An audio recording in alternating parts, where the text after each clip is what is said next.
Quero convidar os irmãos a abrirem as suas Bíblias em João, capítulo 4, texto da nossa meditação dessa noite. Abra a sua Bíblia ou acesse a sua Bíblia no celular, fique à vontade, mas participe. Leia com atenção, mantenha ela aberta e vai acompanhando conosco aí a leitura.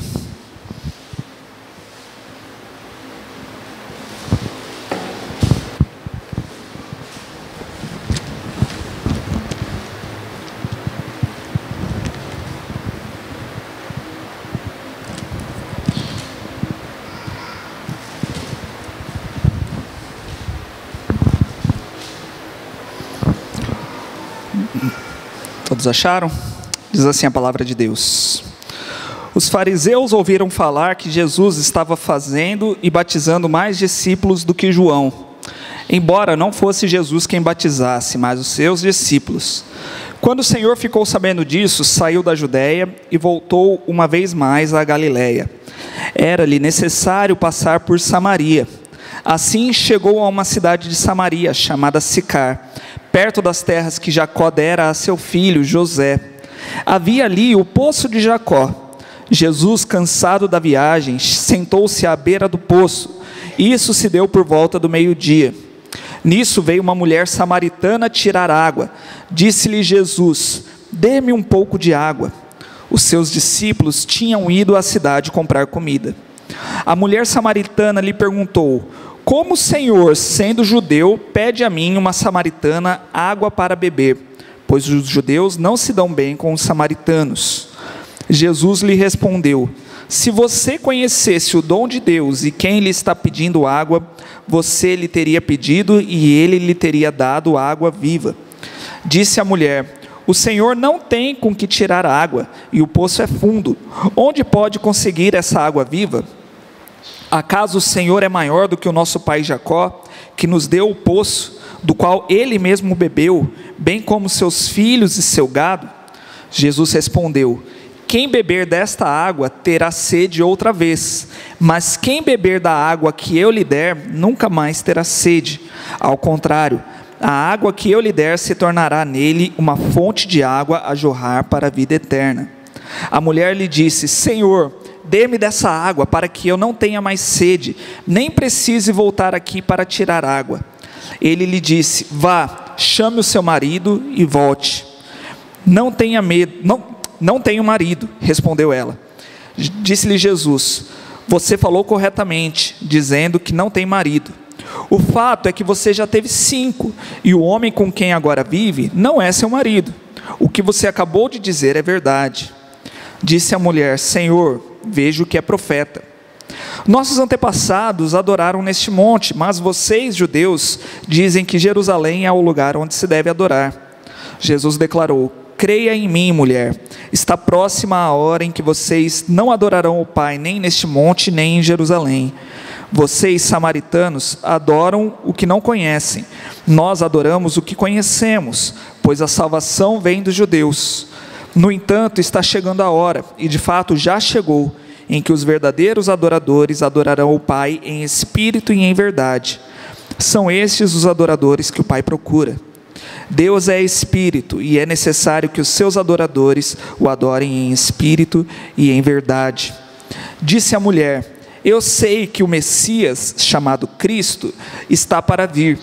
Quando ele vier, explicará tudo para nós. Então Jesus declarou: eu sou um Messias, eu que estou falando com você. Vamos orar mais uma vez? Pai amado, nós estamos aqui diante da Tua palavra, Senhor, e nós pedimos, pela Tua graça, pela Tua misericórdia, que o Senhor ilumine as nossas mentes, através da atuação do Teu Espírito Santo, para que possamos aprender, para que possamos reter, e que o Seu Espírito Santo aplique essa mensagem nas nossas vidas, e que possamos sair daqui transformados, ó Pai, não emocionados, mas que possamos ser transformados sim, uma transformação para a vida inteira. Em nome de Jesus, ó Pai, faça isso, a começar pela minha vida, ó Pai, que preciso tanto do Senhor. Perdoa os nossos pecados e nos usa, Senhor, de acordo com a Tua vontade. Em nome de Jesus, amém. Na semana passada nós iniciamos uma série chamada Encontros com Jesus, baseado no livro de Timothy Keller. E nós temos o propósito de meditar em alguns encontros que Jesus Cristo teve com outras pessoas, analisar qual foi o impacto disso na vida dessas pessoas, quais são as lições que nós podemos verificar daquele encontro e com isso aplicar essas lições também nas nossas vidas. O nosso propósito não é apenas estudar para ter mais conhecimento, para que a nossa mente fique cheia de informações, mas o nosso propósito é de aprendermos cada vez mais sobre o Senhor e desenvolvermos cada dia mais um relacionamento com o nosso Deus, porque a vida cristã se trata disso. Nós começamos aqui na semana passada falando que a vida cristã se trata de relacionamento com o Senhor. Não é religiosidade, não se trata do que eu posso fazer ou o que eu não posso. Eu devo fazer isso, eu não posso fazer aquilo. O que eu preciso fazer para que o Senhor se agrade de mim? O nosso propósito, nós fomos salvos para termos um relacionamento com o Senhor. E hoje eu quero olhar aqui para esse encontro que Jesus Cristo teve com a mulher samaritana. E eu imagino que a maioria de vocês já ouviu uma pregação sobre esse texto, ou até várias pregações. É um texto muito usado, é um texto bem famoso, mas eu quero te convidar a prestar atenção. A palavra de Deus, ela é viva, ela é eficaz. O Senhor sempre fala conosco, o Senhor sempre nos traz algo novo, para mim, para a sua vida, e o Senhor vai te mostrar algo que de repente você precisa mudar na sua vida, algo que você precisa passar a enxergar o Senhor de uma maneira nova, conhecer mais sobre o Senhor, e eu espero que eu e você possamos sair transformados aqui, depois dessa meditação da palavra do Senhor.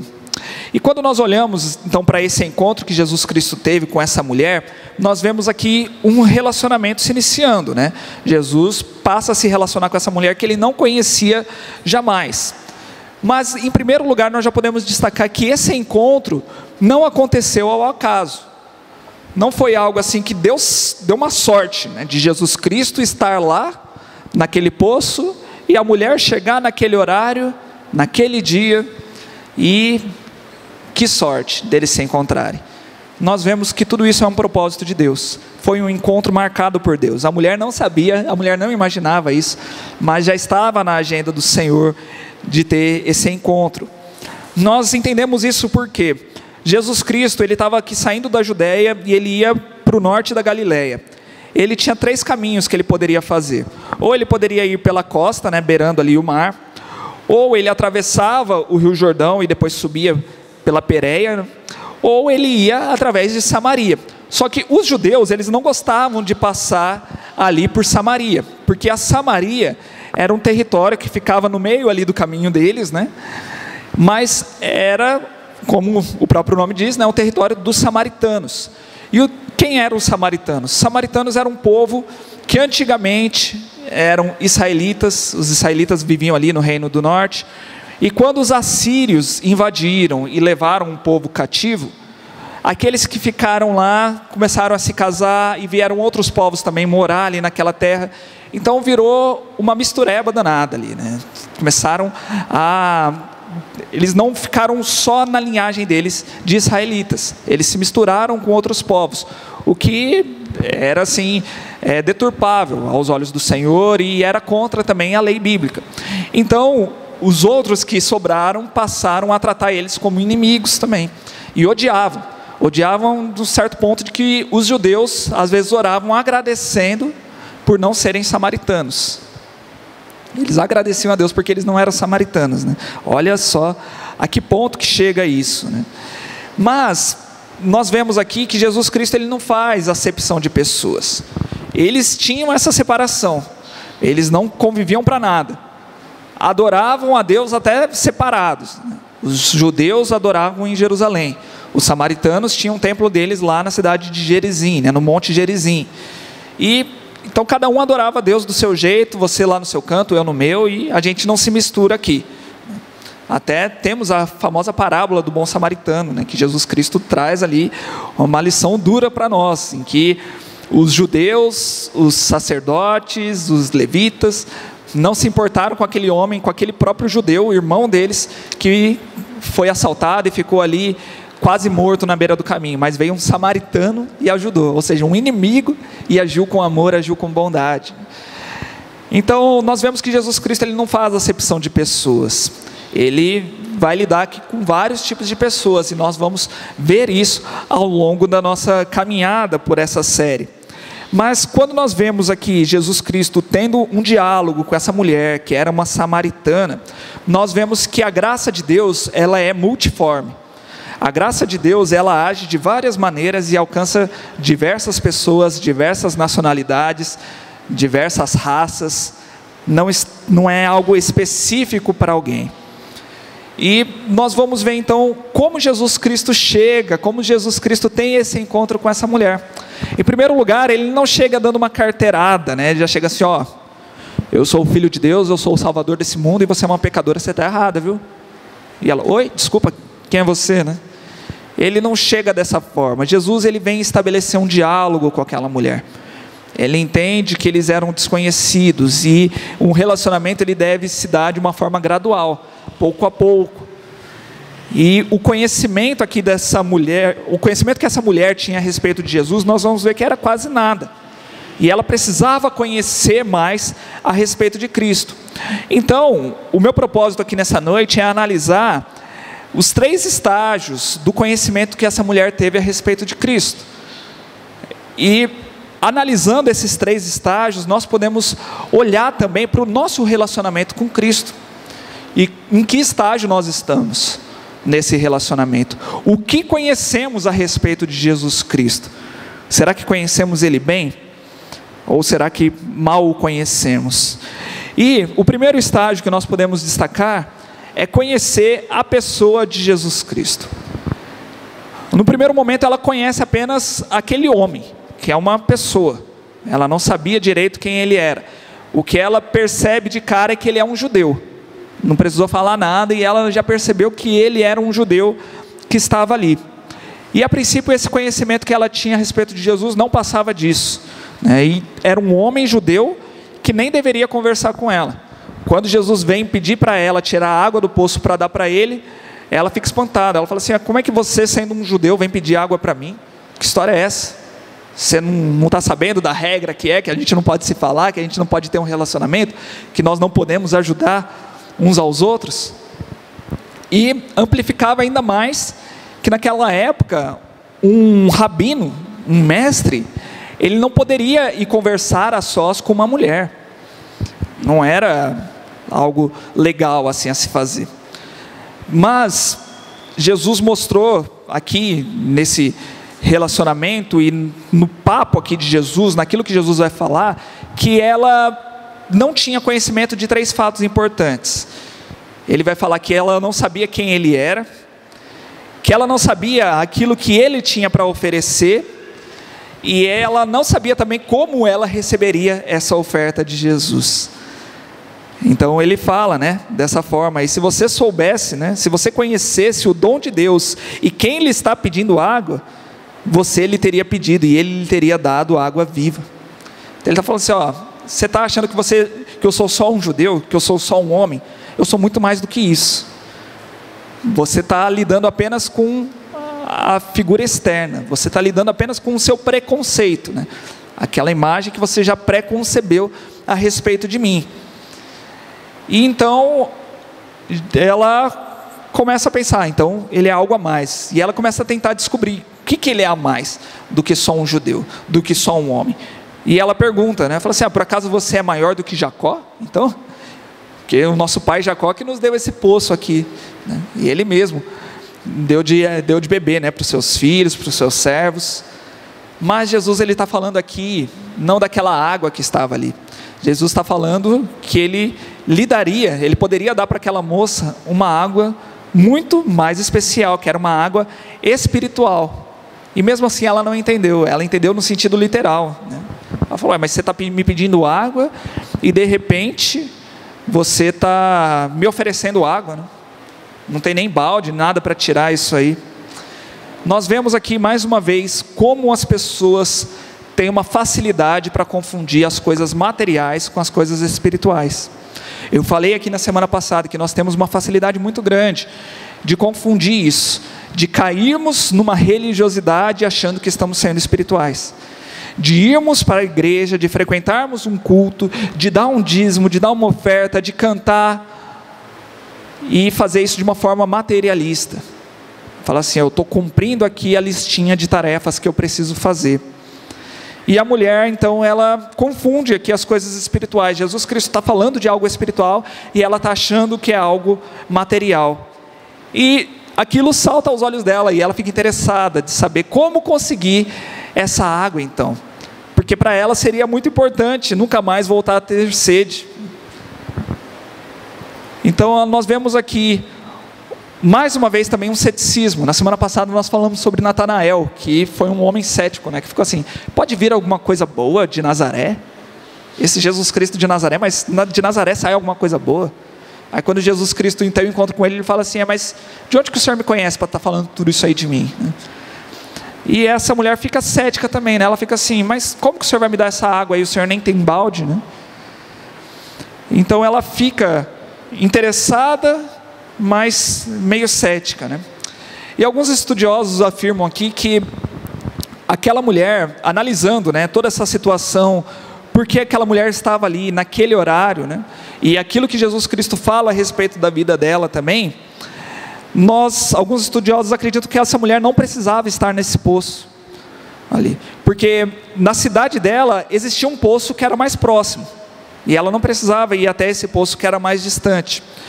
E outros afirmam também que esse horário que ela foi, o horário do meio-dia, era o pior horário para ela ir tirar água. Geralmente as mulheres iam cedinho, para não pegar aquele sol forte, e para tirar, né, o máximo de água possível, para poder fazer todas as suas tarefas ao longo do dia, utilizando a água, né? Cozinhar, limpar e tudo mais, né?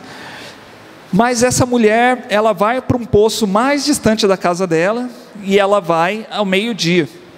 Provavelmente ela não queria encontrar ninguém ali naquele momento. Ela queria estar sozinha. Nós vamos ver mais para frente que Jesus Cristo revela que essa mulher já foi casada 5 vezes e agora ela estava tendo um relacionamento sem compromisso. Ela estava vivendo com um homem e esse homem nem era marido dela, né? Ela estava amaziada com outro. Então ela não queria ver mais ninguém. Talvez as pessoas apontassem o dedo na cara dela, talvez as pessoas chamassem ela mesmo de pecadora, mostrassem para ela, né, os seus erros.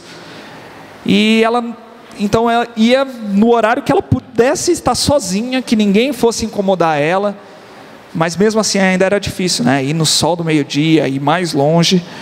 Então essa proposta que Jesus Cristo faz para ela, de ela nunca mais ter sede, era uma proposta maravilhosa aos olhos humanos, olhando pelo lado material para ela. Então a reação imediata dela é pedir por isso, né? Mas mesmo assim ela não sabia o que ela estava pedindo. Ela falou, então me dê dessa água, né? Me dê dessa água aí. E ela revelou, de modo que bem claro, aquilo que todos nós somos, como seres humanos. Nós somos preocupados com as questões terrenas. Nós ficamos ansiosos, ficamos com a nossa cabeça cheia daquilo que é material, daquilo que ocupa assim o nosso dia a dia, ou daquilo que é o nosso desejo do nosso coração. Por muitas e muitas vezes, se você analisar a sua rotina, se você analisar a sua agenda, você vai ver que muito do seu horário é para satisfazer os desejos do seu corpo, ou até mesmo as necessidades, né, materiais que nós temos. E esse poço de água que ela estava simbolizava isso. Simbolizava uma necessidade, sim, material, mas algo que era terreno, algo que era provisório, algo como o próprio Jesus Cristo diz aqui, que aquela água saciava a sede das pessoas, mas por um breve período. Depois as pessoas voltavam a ter sede e ficavam então com aquele vazio. E é interessante nós vermos Jesus aqui usando essa história da água, né, para nos mostrar isso, porque ninguém discute que a água é muito importante para nós. Nós não conseguimos viver muito tempo sem água, né? Passamos mais dias sem alimento do que sem água. E precisamos muito, né? Mas nós vivemos também em uma situação bem privilegiada, porque quando a gente abre uma torneira, né, nós temos várias torneiras ao redor de nós, a água ela é instantânea. Nós já temos quanto de água nós quisermos, né, e depois a gente vê de pagar essa conta, né? Mas a gente tem o tanto de água que a gente quiser ali rapidinho. Para eles não era bem assim, né? Exigia esse sacrifício de ir até um poço, de tirar, de carregar, de trazer de volta, e todo dia, né, nessa luta. E para aquela mulher, então, a água era uma necessidade absurda, né? Era um desconforto que ela tinha todos os dias. Então esse cenário aqui que a Bíblia nos desenha é muito interessante, porque temos esse poço aqui da água ali, o poço de Jacó, que nos mostra isso, as nossas necessidades e até mesmo os nossos desejos materiais, que estamos todos os dias correndo atrás, buscando, que pode também ser, né, o nosso emprego, que pode ser aqueles sonhos que a gente corre atrás. Isso aqui você pode aplicar na sua própria vida, né? Olhar para dentro de você e ver qual é o meu desejo, o que tem me motivado a fazer o que eu faço, o que tem me levado a gastar tantas e tantas horas da minha semana, e para quê, né? Lógico que nós temos que trabalhar, é uma necessidade, né? É uma obrigação, todos nós temos que trabalhar, mas a gente precisa olhar isso, quanto tempo eu tenho gasto na minha semana para isso, e para quê? E quanto tempo eu tenho investido também naquilo que é espiritual, naquilo que é eterno. Então nós temos essa figura, né, do poço de Jacó, simbolizando aquilo que é terreno, e ao lado do poço de Jacó nós temos o poço espiritual, que é o próprio Jesus Cristo. Dois poços ali, um ao lado do outro. Um que dá uma água que logo, que passa, né, sacia a nossa sede, mas logo passa. E o outro que nos dá a água viva, que quem bebe dessa água nunca mais volta a ter sede. Essa história, esse encontro aqui de Jesus nos mostra esse contraste daquilo que é terreno e daquilo que é eterno, daquilo que é material e daquilo que é espiritual. Essa mulher ainda não havia entendido o maior problema que ela tinha, que ela estava muito preocupada apenas com aquilo que era material.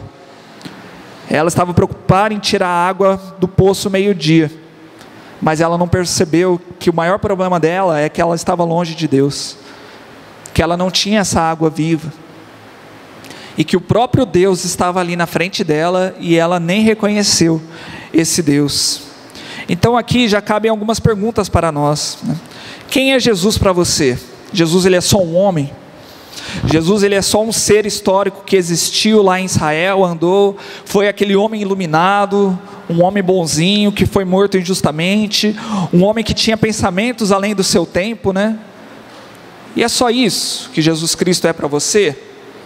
Aí tem muitas pessoas que param nesse primeiro estágio, que é esse estágio que a mulher está aqui, que para ela Jesus é apenas um homem que poderia então dar água para ela nunca mais ter sede, para satisfazer a necessidade material dela. Quem é Jesus Cristo para você? É alguém que é apenas um amuleto que vai realizar os desejos do seu coração? Que você então vai para uma igreja para buscar, para que Ele abençoe, para que Ele faça você conquistar aquele dinheiro que você tanto quer, para você alcançar aquela posição de luxo que você tanto quer, para poder ostentar, para poder então mostrar para todo mundo?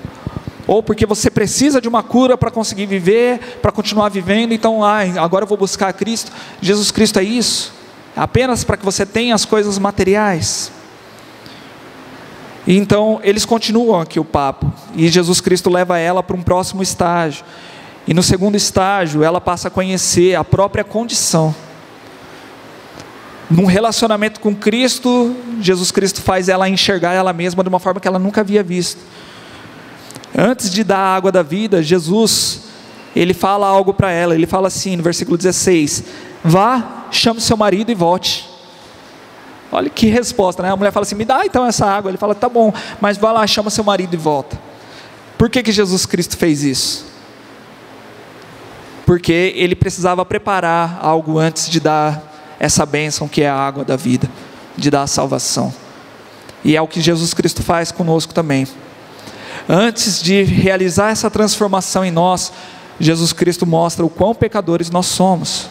Jesus Cristo mostra a pecaminosidade que está o nosso coração, o nosso corpo, o nosso ser inteiro.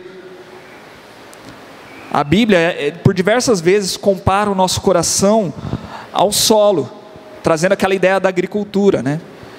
E Deus não vai sair plantando sementes do solo de qualquer forma, né? Cheio de pedras, cheio de sujeira.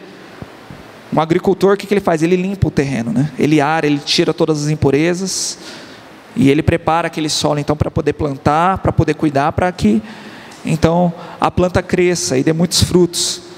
E é isso que Jesus Cristo faz conosco também. Jesus mandou que ela fosse chamar o marido dela, e nisso ele fez com que ela admitisse o próprio pecado dela. Não é possível haver conversão enquanto nós não enxergarmos o nosso pecado. Enquanto qualquer pessoa não estiver convencida do seu próprio pecado, ela nunca vai poder clamar por perdão. Vai ser perdoada do quê? Vai entender o que dessa graça maravilhosa de Jesus Cristo, que paga o preço pelo nosso pecado. A palavra conversão significa mudança de caminho, né? Vem da palavra lá no grego metanoia, né? Que significa então mudar o caminho. Eu estou indo para cá, de repente eu mudo completamente e vou para lá. E é isso que a palavra de Deus nos diz que deve acontecer na nossa vida. Enxergarmos que estamos andando pelo caminho errado, para não trilharmos mais esse caminho e voltarmos. Fazer ali a meia volta, né? Dar uns 180 graus. E andar pelo caminho correto que Cristo vai nos direcionar. Só depois dessa convicção de que nós somos pecadores, nós vamos então passar por um profundo arrependimento, e então Deus vai nos conceder uma fé salvadora, para então termos acesso a essa salvação. Jesus, ele já havia despertado a mente dessa mulher, ele já havia despertado as emoções dela, né? Ela já estava ali ligada, querendo conversar mais, querendo receber algo de Jesus Cristo, mas Jesus Cristo agora está querendo tocar na consciência dela, e às vezes a nossa consciência está adormecida, né?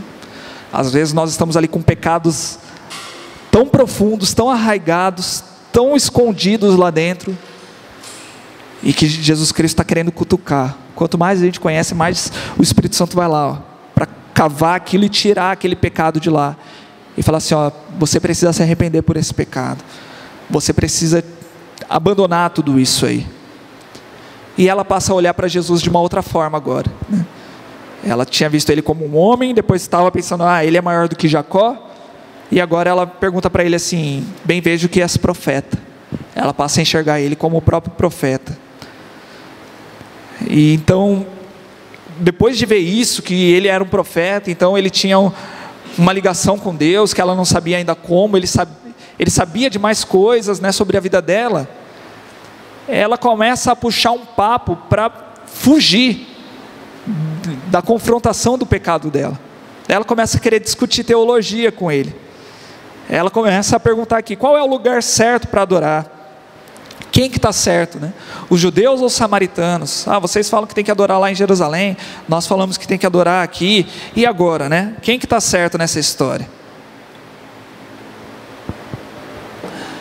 É muito mais fácil nós ficarmos discutindo sobre religiosidades, sobre teologia e tudo mais, do que encarar o nosso próprio pecado. Mas Jesus confrontou ela, mais uma vez, né? Jesus mostrou que ela tinha assim uma certa ignorância espiritual, não de uma forma pejorativa como nós usamos esse termo, né, hoje em dia, mas Jesus estava mostrando assim, você não está entendendo como que as coisas funcionam, você está querendo adorar, mas você nem conhece o próprio Deus que você tem que adorar, você não sabe aonde adorar e nem como adorar. E Jesus Cristo fala isso, né? Esse texto tão famoso que Jesus Cristo fala, né? Que chegou a hora em que, vem a hora e já chegou, em que os verdadeiros adoradores adorarão ao Pai em espírito e em verdade. São esses os adoradores que o Pai procura. Ou seja, não se trata dessa religiosidade de adorar aqui ou ali. Adorar não é uma ação. Jesus Cristo vem mostrar para essa mulher que a adoração é uma mudança de consciência, e que eu posso adorar a Deus em qualquer lugar que eu estiver. Eu adoro a Deus na minha igreja, que eu devo sim frequentar, né? Muitos aproveitam esse tipo de discurso para falar assim, então eu nem preciso ir para a igreja, eu adoro a Deus onde eu estiver. Não é isso. É obrigação nossa frequentar uma igreja, fazer parte, né? E trabalhar para o reino de Deus como um corpo. Mas o pastor Russell Shedd, ele dizia assim, que a adoração significa avivar a consciência pela santidade de Deus. Se a nossa consciência estiver vivificada, avivada, lembrando que Deus é santo, lembrando disso 24 horas por dia, a cada minuto, a cada segundo, lembrando que Deus é santo, nós vamos adorar a Deus em todos os lugares, nós vamos elogiar a Deus por seus atributos, nós vamos andar em obediência, porque nós vamos falar assim, tem um Deus que me salvou, eu não merecia ser salvo, Ele me salvou, e Ele não merece que eu desobedeça. Ele não merece que eu olhe para aquela outra pessoa. Ele não merece que eu passe a mão aqui nesse dinheiro. Ele não merece isso, porque eu sou filho dele agora. Então, adoração não é simplesmente uma ação, né? Mas é a atitude, como nós realizamos essas ações. Às vezes a gente confunde a adoração como o momento de cantar, né? O momento de música, mas a adoração é muito mais que isso. Nós podemos cantar, nós podemos estar lendo a Bíblia, nós podemos abraçar os nossos irmãos, nós podemos contribuir financeiramente, orar, e mesmo assim não estamos adorando, porque estamos fazendo com atitudes erradas. E Jesus mostrou que essa mulher não estava adorando a Deus, ela estava até realizando religiosidades, mas ela não estava adorando a Deus.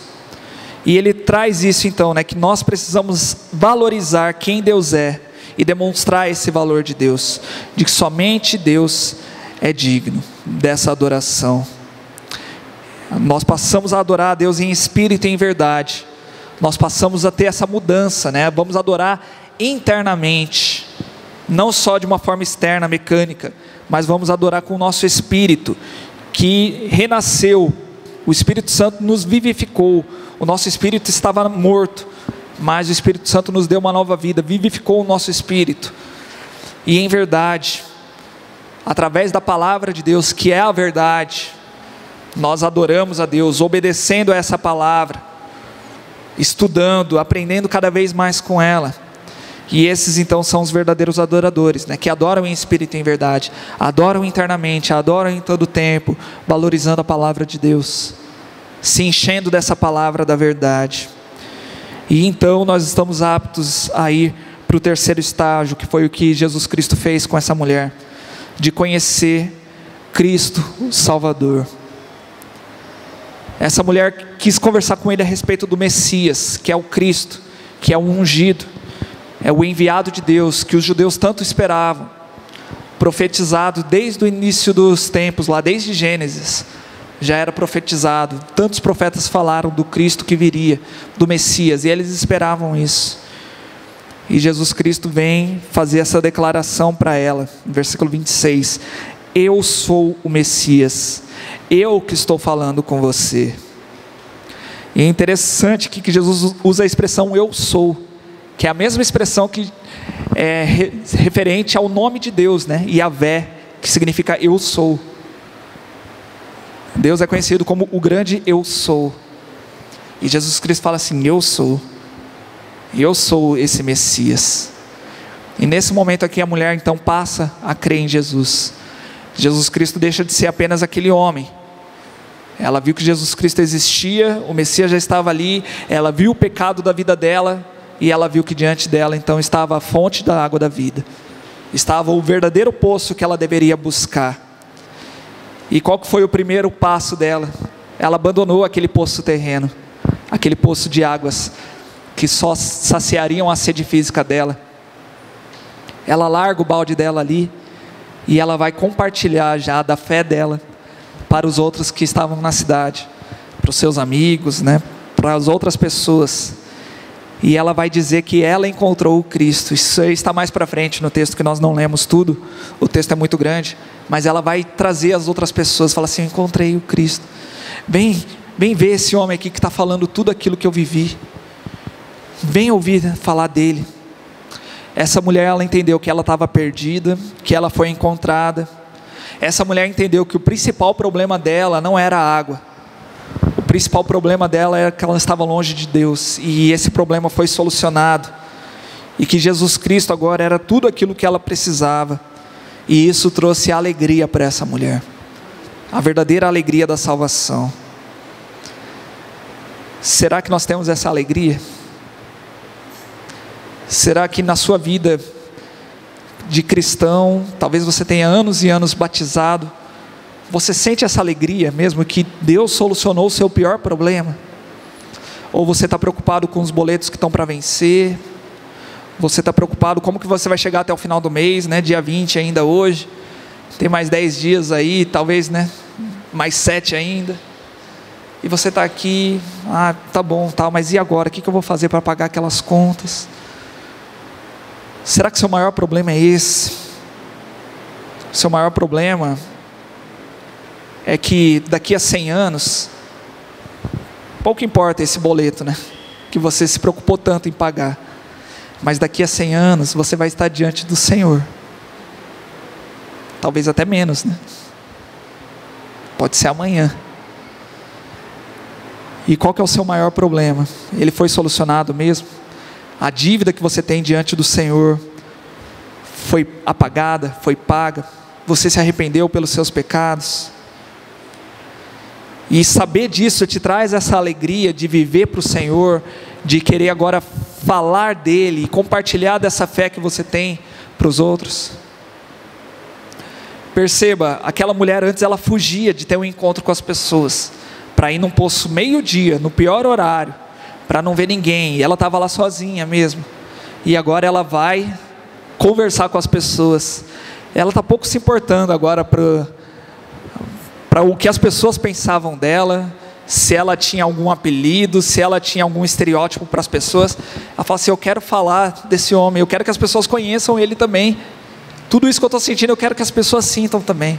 E ela vai correndo lá, chamar essas pessoas, para mostrar o milagre que Deus fez na vida dela. Quando consideramos como essa mulher conhecia tão pouco sobre as verdades espirituais, ela conheceu muito pouco a respeito de Jesus, e já se tornou uma grande evangelista, isso deve trazer vergonha para nós, né? Quanto tempo que nós temos de igreja, de cristãos, e para quantas pessoas nós estamos compartilhando a nossa fé em Cristo? Quantas pessoas nós corremos para falar: olha o que Jesus Cristo fez na minha vida. Nós temos algo para mostrar mesmo: ó, Jesus transformou a minha vida, a graça de Deus me alcançou e me transformou assim, assim, assado.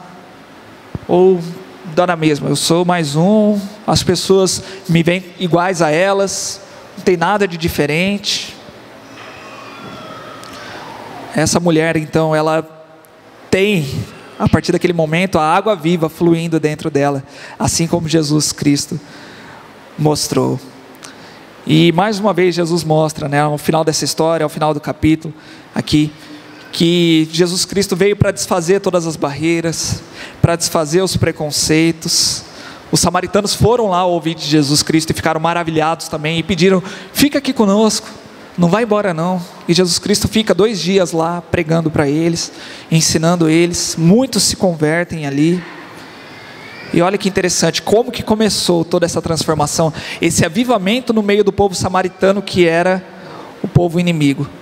Começou através de uma mulher pecadora, uma mulher mal vista. Então, por que muitas vezes nós pensamos que nós não somos ninguém, né?